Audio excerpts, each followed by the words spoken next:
Hey there everyone, welcome to GED's skill builds for Borderlands 3. We are doing the third Flak skill build that I have calculated. This is coming out after we've seen all the gameplay and the footage from the Flak pre-release footage and videos, and I've kind of reevaluated my own personal build, and I'm gonna just run through a very quick update and show you guys exactly how I'm going to build my Flak. Previously, if you watched the other video, I main the red hunter tree, and I love how you can just throw out those racks and have fun with it and have tons of homing damage while your gun is still amazingly beefed up throughout this tree. So this one's going to be a little bit more streamlined. I'm just going to show the skills that I personally will be selecting. So let's go. First of all, I'm going to start with the rack skill, right? Because we're going red build. And then for the first X amount of levels, maybe 15 levels or so, we're going to use the Jabber pet because I like the Jabber's pet. His ranged attacks and his abilities seem to be really strong compared to the other pets at the early part of the game. And then we're going to go into our first little branch of skills here. I'm going Interplanetary Stalker. It's a hunter skill. Whenever Flak kills an enemy, they gain a stack of Interplanetary Stalker. For each stack, you gain bonus to damage dealt. If you max this out with 5 old points there, you're getting 10% per stack, 15% action damage on humans, robot bonus 7.5 per stack, beast bonus 7% movement speed per stack. It's just crazy. It's a crazy good ability in the first row. And then we're moving down. I'm not going to take Rack Open a Cold One because I don't believe cryo damage is really that amazing on the racks. There's better skills for it. Hunter's Eye will be the second choice in this tree. Flak gains bonuses when fighting different types of enemies. Just like Interplanetary Stalker, it's absolutely amazing for all enemy types. Humans get crit, 30% penetration and armor damage on robots, and a damage reduction of 21.9% on beasts. I don't know why it's 0.9, but yeah. And then also in this tree, because we're doing a rack build, whenever Flak scores a critical hit with head count, there's a chance that their action skill time is reduced. We want this because it's going to be giving us that cooldown for our racks that we're just going to be able to pump them out, pump them out, pump them out. Going down to the third row, we have Two Fang. Flak has a chance to fire an extra projectile per shot, 25% at max rank. It is just that good, guys. Just that. It's like I said before in previous skill builds, probably one of the best skills in this entire game. This opens up the fourth row for us. Once we get down to this row, basically, we can go with the Spider Ant Scorcher because it does deal incendiary damage, and we are getting that health regen and elemental damage. I'm not quite sure, though. Is the Jabber pet going to be good enough to outdo a Scorcher in damage, an upgraded Fire Ant? It's kind of up in the air if the Jabber's ranged ability is going to outshine the Fire Ant, but it is an option. We get to our first actual wanted rack ability, which is the Flock and Load skill. We definitely want that because we're going to be getting 4 racks per use with their 18-second cooldowns reduced by head count, of course, when we're shooting people with Twin Fang. More bullets, more cooldown reduction, more racks. We're just pumping them out there, sending them out to do our bidding. Once this fourth row is also unlocked, we do have Big Game Hunter, or just Big Game. Flak's hunter skills become much more effective and have longer duration. This is still technically a hunter build, so we're going to max this one out. And then we get to the most dangerous game. Now, I don't really have a ton of points to put into dangerous game, so we're just going to plop 1 point there just to be kosher with its cool bonuses.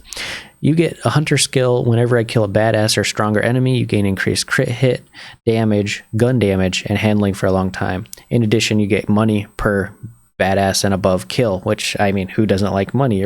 Money's actually going to be valuable in this game for all your upgrades for quite a while. Not to mention just the damage on top of that is awesome. And then in this row as well, we have the Spider Ant Countess. This is the ultimate pet I think I'm going to be running, as long as the Jabber, again, does not outshine the Spider Ant. It's hard to say because the pets in the footage, I'm going to say this flat out, guys, the melee pets did not look that amazing in the footage because they took a long time to track onto enemies. They didn't do a lot of damage. And that's primarily the reason for this build is we're removing kind of the pets out of the equation a little bit and making it a little bit more gun friendly.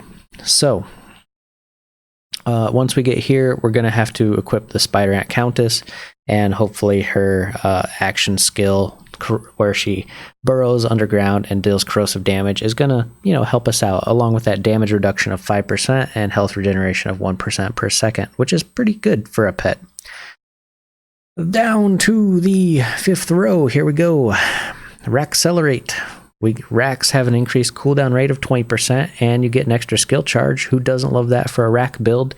Means we're not going to be soft capping ourselves if we're at 2 charges. We're still getting that 3rd charge going, and at the beginning of fights, we can just chuck out like literally 12 racks. 12 racks just flying around at the start of a fight, dive bombing people's faces off.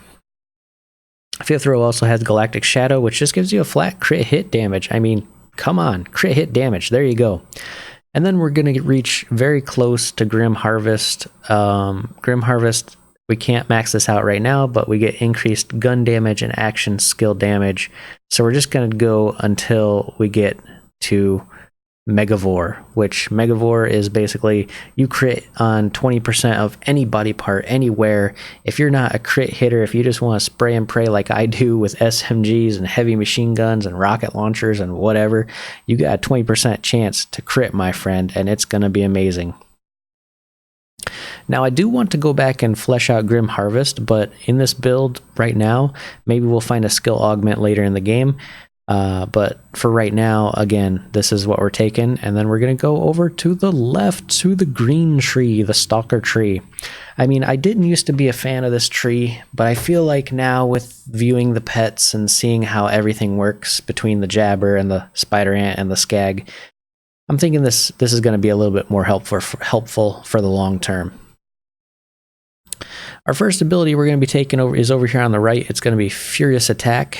After shooting an enemy, Flak gains a stack of Furious Attack. It is a hunter skill, so again, it's synergizing with our ability over here, Big Game, which is making 30% better and 100% more duration on our Furious Attack.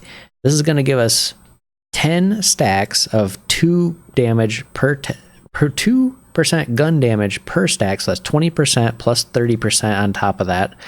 And then you have handling of like 40% almost, or more. Definitely more with Big Game Hunter, or sorry, Big Game. And this is after you're shooting an enemy, so I mean, you're stacking that pretty quick in my, again, rapid fire build.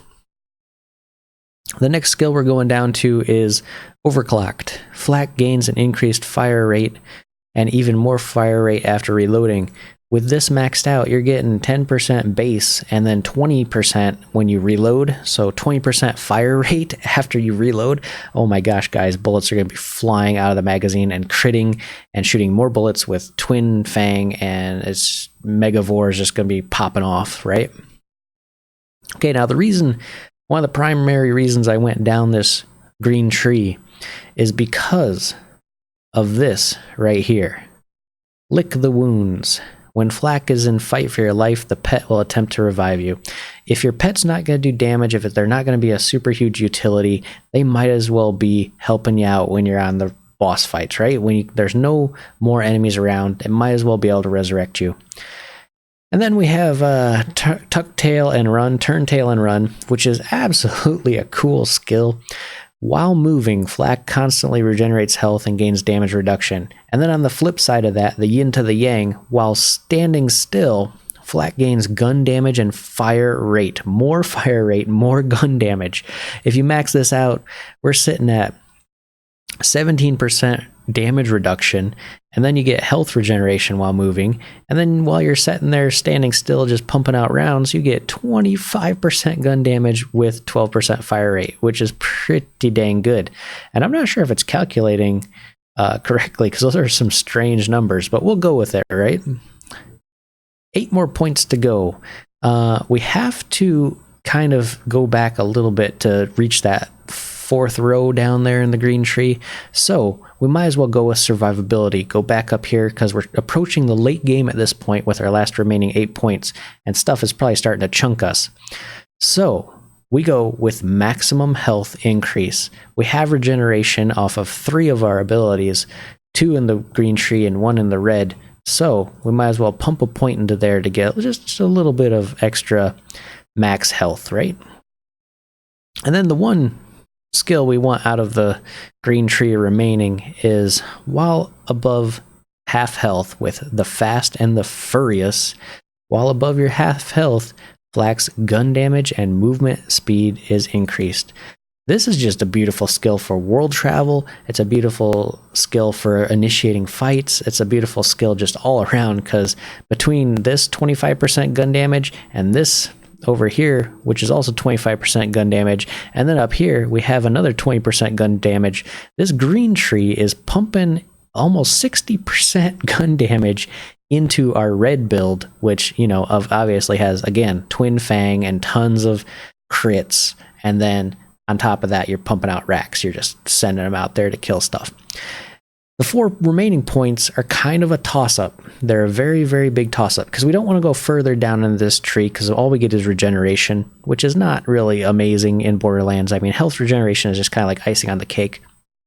So with these 4 remaining points, assuming that the final build has increased pet AI/abilities, you could either go up here to Sick'em, where your attack command has a lowered cooldown and increased damage, which would be 30% on each of those, which means you're sending your pet out to attack more and do its special ability, which with the Countess is Burrow, and it does corrosive damage, so it kind of pops up and just like explodes on the enemy. We can either go to Sick'em and then drop our last point anywhere we want, or we just go back here and we say, heck, screw it. We're going Grim Harvest. We're getting more rack damage, more action gun damage, and then we have that 1 remaining point over where you can basically just throw it anywhere you really feel like. As a side bonus note, because we've went down the green tree, because we went down the Stalker path, if it turns out that the absolute best pet in the game is the Jabber all the way, like from beginning to start, we can forgo the 5% damage reduction on the Spider Ant, which is actually pretty amazing, I mean, in the long run. And we'll just go, heck, with the Gunslinger. I mean, he shoots an SMG, gives you movement speed and crit hit damage, which synergize with your red tree. And then on top of that, when you use the attack command, he equips that rocket launcher, and he just starts to unload on some target, maybe a boss, maybe a badass enemy, and to help you take him down. While on top of that, giving you a little bit of utility out of himself. So I don't know, guys. Tell me what you think about this red-green build. I'm thinking this is going to be the primary one that I actually switch to as compared to the older video that I made. And overall, Flak is just looking amazing. I can't wait to play the game. I'll see you guys in it. Let's go.